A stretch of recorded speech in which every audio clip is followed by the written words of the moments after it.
पूर्व मंत्री व कांग्रेसी नेता जयप्रकाश जेपी ने कहा है कि आदमपुर के विधायक कुलदीप बिश्नोई की राजनीति में रेरे माटी होगी, क्योंकि अब भाजपा उन्हें घास नहीं डाल रही है। कुलदीप ने राज्यसभा चुनाव में पार्टी से हटकर वोट डाला और न सिर्फ पार्टी बल्कि आदमपुर की जनता के साथ भी विश्वासघात किया है। ये बातें जयप्रकाश ने आज हिसार में पत्रकारों से बातचीत करते हुए कही। कांग्रेस प्रदेश अध्यक्ष उदय भान द्वारा हिसार का प्रभारी बनाए जाने के बाद वे पहली बार हिसार आए थे और लघु सचिवालय में कांग्रेस के प्रदर्शन में हिस्सा लेने पहुंचे थे। ये प्रदर्शन व धरना ईडी द्वारा नेशनल हेराल्ड मामले में कांग्रेस की राष्ट्रीय अध्यक्ष सोनिया गांधी से पूछताछ के विरोध में किया गया था। इस दौरान जेपी ने एक सवाल के जवाब में ये साफ तो नहीं किया कि आदमपुर में उपचुनाव होने पर आदमपुर से लड़ेंगे या नहीं, लेकिन इतना जरूर कहा कि पर्चा भरने से लेकर नतीजा घोषित होने तक वो व उनके समर्थक वहां मौजूद रहेंगे।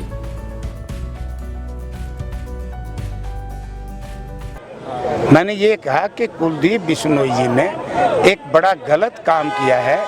जहां कांग्रेस पार्टी के साथ विश्वासघात किया, वहां आदमपुर विधानसभा क्षेत्र की जनता के साथ विश्वासघात किया, जिन्होंने कांग्रेस पार्टी के चुनाव निशान पर इसको जिताया था। अगर थोड़ी सी भी आत्मा अगर जगी होती कुलदीप बिश्नोई जी की, तो इन्होंने पहले इस्तीफा देना चाहिए था विधानमंडल से और फिर कांग्रेस पार्टी से इस्तीफा देना चाहिए था, फिर जाकर के भारतीय जनता पार्टी में, जेजेपी में या किसी और पार्टी में शामिल होता तो बेहतर होता। डेमोक्रेसी का, प्रजातंत्र का यही तगाजा है, अपने इलाके के साथ विश्वासघात करके। और ये दूसरी तरफ मैं ये भी सोचता हूँ कि इसका कसूर नहीं है, को पहली बार नहीं किया। आपको याद होगा कांग्रेस पार्टी के चुनाव निशान पर कुलदीप बिश्नोई 2004 में हमारे साथ एमपी बने थे भिवानी से, और इन्होंने जज को बना ली थी, उसका जज हजका, और 2006 में कह दिया कि हमने तो हजका बना ली, कांग्रेस छोड़ दी। पता है कब छोड़ी है? 2008 में। 2 साल तक लोगों को बहकाता रहा। पहले तो मैं लोगों से निवेदन करूंगा कि कम से कम ऐसे लोगों को जनप्रतिनिधि चुन करके तो ना भेजो जो जनता के साथ इतनी बड़ी झूठ बोल रहे, इतना बड़ा खिलवाड़ करे। 2 साल तक तनख्वाह लेता रहा और जनता को कहता रहा कि मैंने इस्तीफा दे रखा है। लेकिन आपको लगता नहीं पार्टी भी अब देर कर, क्योंकि वो बीजेपी के नेताओं से भी मिले हैं, खुलकर बोल भी रहे हैं कांग्रेस के खिलाफ, तो आपको लगता नहीं कि कांग्रेस को भी अब कुछ कार्रवाई कर? कांग्रेस कर देगी, हाईकमांड का काम है, उसकी नैतिकता कांग्रेस ने इस्तीफा दे देना चाहिए, कांग्रेस की पार्टी को नहीं। इसका मतलब ये है डेमोक्रेसी में सामने वाली पार्टी ने घास नहीं डाला। घास डालने का मतलब होता है कि जो इसकी शर्तें थी वो इसका मतलब स्वीकार नहीं हुई। भारतीय जनता पार्टी ने इसके पुराने कुकर्मों को देख लिया है, वो इसका मतलब इनको लेने के लिए तैयार नहीं है। अगर भारतीय जनता पार्टी इनको लेने के लिए तैयार होती तो इस्तीफा दे के चले जाते।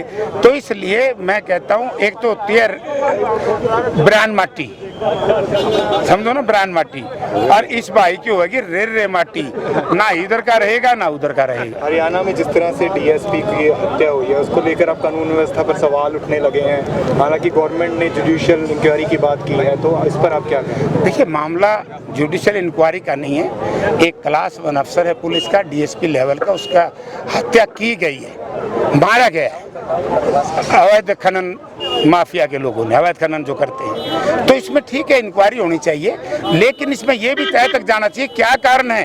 पिछली बार पुलिस के 2 जवान भी मरे थे। बार बार ये खनन माफिया, आपको भिवानी में देखा होगा, डाडम में 4 मजदूर मरे थे।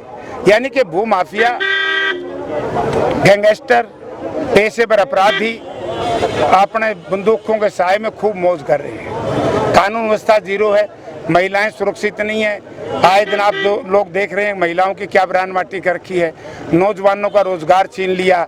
मुझे आज ही पढ़ने पड़ा था, बोला हम एसपीओ लाएंगे। मैं एक बात हरियाणा सरकार से पूछना चाहता हूँ, आप एसपीओ लाइए, हम उसके विरोध नहीं है, लेकिन आप पुलिस के कर्मचारी भी बढ़ाइए। पुलिस की भर्ती नहीं हो रही, 2 लाख वैकेंट पोस्ट है, क्यों नहीं करे वो भर्तियां? हर चीज को ठेके पे करने जा रहे हैं। ये सरकार बेरोजगार नौजवान साथियों की सबसे बड़ी दुश्मन सरकार है। और जिस तरीके से चौधरी भूपेंद्र सिंह हुड्डा ने, आपको याद होगा, 2 लाख नौजवानों को रोजगार दिया था। जब तो मैंने कहा था ना अब कि आदमपुर का जो चुनाव है एक ही मुद्दे पर लड़ा जाएगा। वो मुद्दा होगा, एक तरफ 6 साल ओम प्रकाश चौटाला का राज, एक तरफ 10 साल चौधरी भूपेंद्र सिंह हुड्डा का राज, 1 साल 8 वर्ष गठबंधन और इसका राज। तो इसमें लोग फैसला करेंगे कि कौन सा राज बढ़िया था। तो आदमपुर का चुनाव आने वाला है। वो तो मेरे ख्याल में बेइज्जती बहुत हो जाएगी जिन्हें इस्तीफा दिया, क्यों भाई? मेरे ख्याल में तो। आप आ सकते हैं, आप एक बार हाँ जी, आप आ सकते हैं। देखिए पार्टी फैसला करेगी, लेकिन मैं एक बात जरूर कह सकता हूँ, आदमपुर विधानसभा क्षेत्र के मतदाताओं का मेरे सिर के ऊपर बड़ा कर्ज है।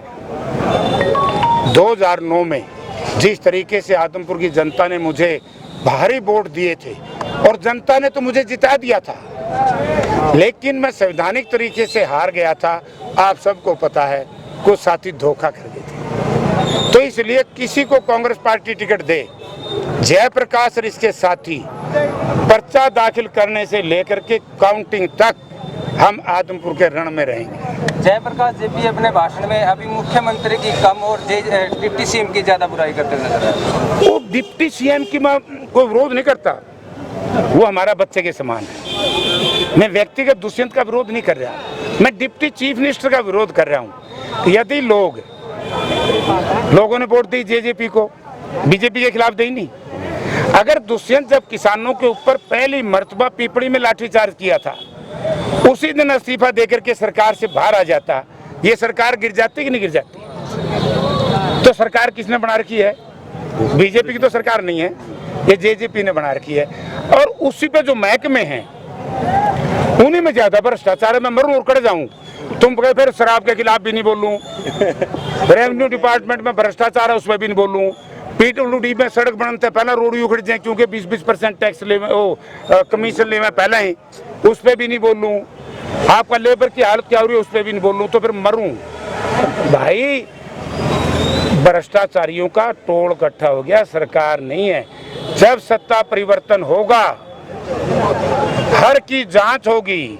जिस तरीके से चौधरी भूपेंद्र सिंह हुड्डा के खिलाफ इन्होंने दुष्प्रचार किया, आज उसमें मुंह की खानी पड़ी। कोई केस में चार्ज लगा के नहीं लगा के ना ड्रामे कर दे रहे, हुड्डा जेल में जाएगा, हुड्डा जेल में जाएगा। जेल में वही लोग जाया करते हैं जो भ्रष्टाचारी हों, जो गलत नीतियों को अपना करके सरकार का सहारा लेकर के जनता के खून और पसीने की कमाई को जिस तरीके से अब लूट रहे हैं, आगे लूटते रहेंगे। कांग्रेस पार्टी की सरकार आएगी और भूपेंद्र सिंह हुड्डा जिस दिन मुख्यमंत्री बन जाएंगे, अगले दिन एक एक की जांच कराऊंगा बस। जयप्रकाश जेपी के इस बयान से हिसार की राजनीति में गर्माहट बढ़ गई है। कांग्रेस की तरफ से हिसार जिला का प्रभारी बनाए जाने के बाद जेपी अब हिसार में सक्रिय रूप से नजर आने लग सकते हैं। बताया जा रहा है कि कुलदीप के भाजपा जाने के बाद अगर आदमपुर में उपचुनाव होता है तो जयप्रकाश जेपी कांग्रेस की तरफ से कुलदीप के खिलाफ चुनाव लड़ सकते हैं। ब्यूरो रिपोर्ट, नई ताजा न्यूज, हिसार। लेटेस्ट वीडियोस के लिए सब्सक्राइब करें हमारा चैनल नई ताजा न्यूज और दबाएं बेल आइकॉन ताकि आप मिस न करें कोई भी अपडेट।